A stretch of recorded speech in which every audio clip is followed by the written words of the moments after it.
tatlo ang patay nang dahil sa isang babae. At hindi man lang inisip ng kriminal na to na may propesyon siya. Nang dahil lang talaga sa isang babae, nag-agawan sila.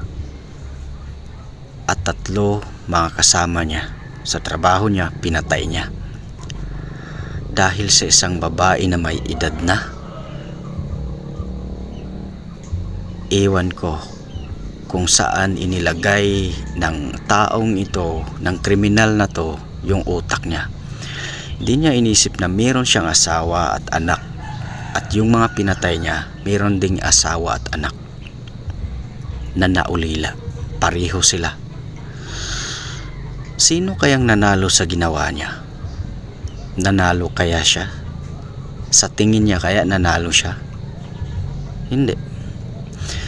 Kung ako pa sa kanya, mas mabuti pagkatapos niyang pinatay yung apat, pinatay niya na din yung sarili niya, kasi wala rin namang saysay, kasi hindi na naman siya makakalabas ng kulungan dahil mabibigat yung kaso, may ebidensya talaga.